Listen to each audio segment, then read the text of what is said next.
Welcome back to the Cave of Wonders, Dreamwalkers. I am your Sith Lord, Callous. I am where Star Wars lives. And this is another Rancorous review, my comic book edition.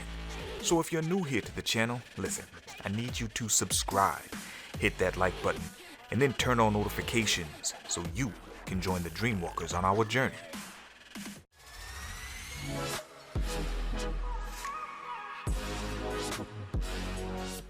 Today we'll be reviewing Star Wars: The Destiny Path Part 1, written by Charles Soule.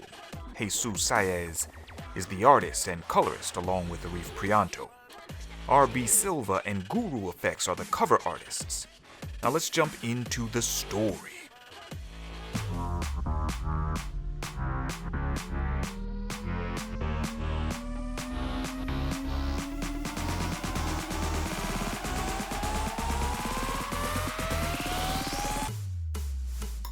The Destiny Path Part 1 begins with images from The Empire Strikes Back, when Luke Skywalker faces Darth Vader in Cloud City. After severing Luke's weapon hand, Darth Vader admits that he is Luke's father and tries to recruit him to the dark side. Then we see Luke on the Millennium Falcon after being rescued by Leia, Chewbacca, and Lando. They're all present and trying to decide the best way to save Han Solo from Boba Fett.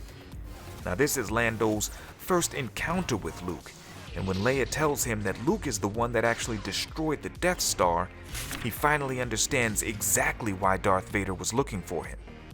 Luke is impassioned and wants to go after Han despite his injured hand, and Leia reassures him that they will. And at this point, Luke has a moment of weakness as he recalls to Leia a feeling of abandonment from Obi-Wan Kenobi during his duel with Vader.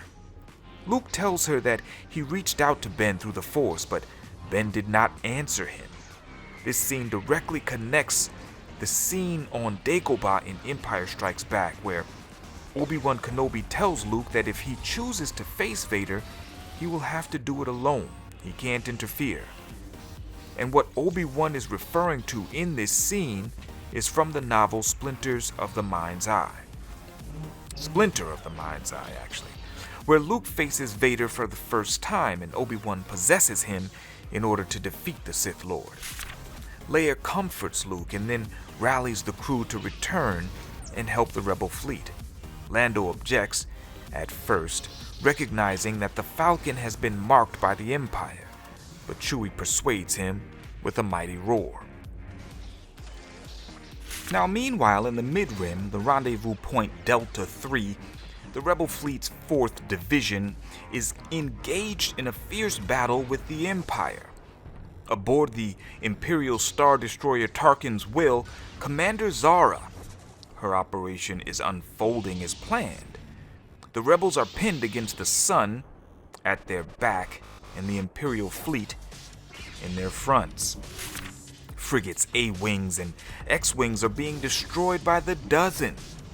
Confident in her own skill, Commander Zara puts one of the Star Destroyer's gun batteries on manual target, and she shoots down a fleeing X-Wing.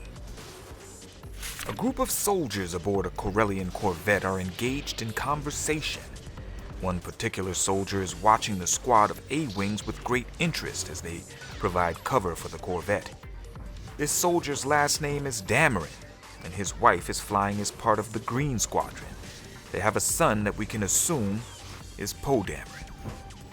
Moments later, Shara Dameron picks up the signal of another ship dropping out of lightspeed, a ship with a rebel transponder signal.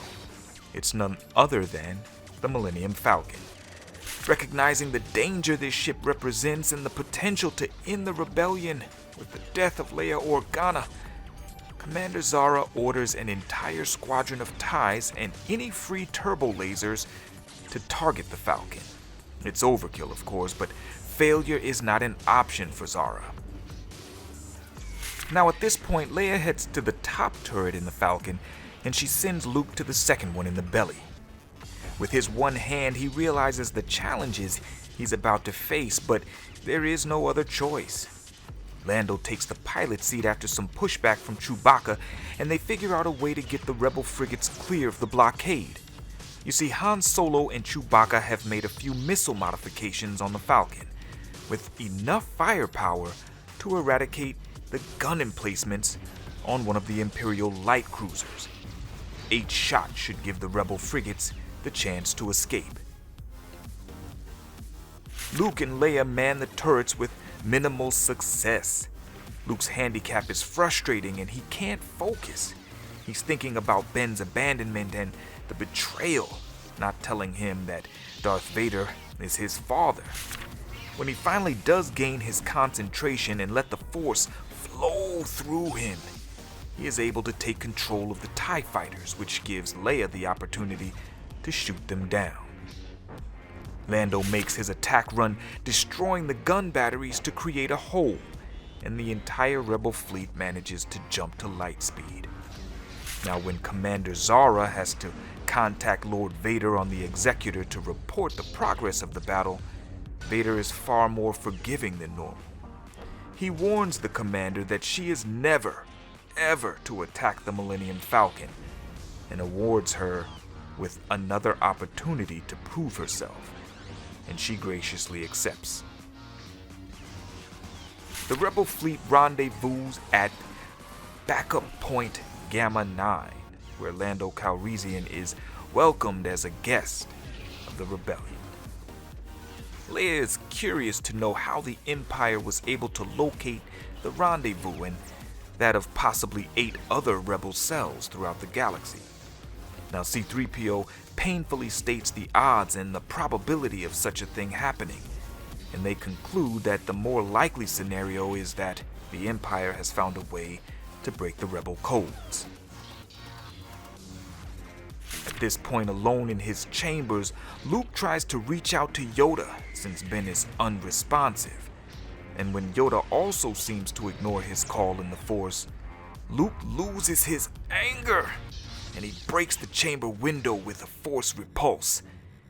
Now, he regains his composure speaking to R2-D2, but after everything that has happened, he questions if he's supposed to be a Jedi at all.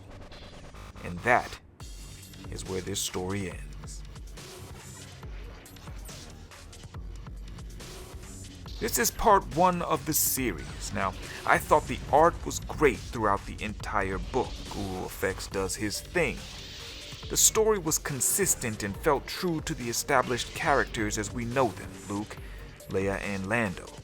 Having Poe Dameron's parents introduced during the Battle of Delta 3 was a nice touch, I suppose. Poe is one of the better and underutilized characters to come out of the sequel trilogy, so it could be nice to see his backstory fleshed out even more before the Age of the Resistance.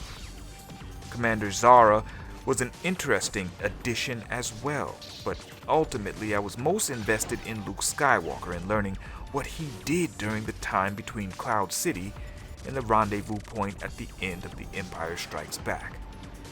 I guess there's more to come in part 2, so you guys please stay tuned. Listen, I do what I love. I hope you love what I do. This has been a Rancorous Review, comic book edition. Until next time.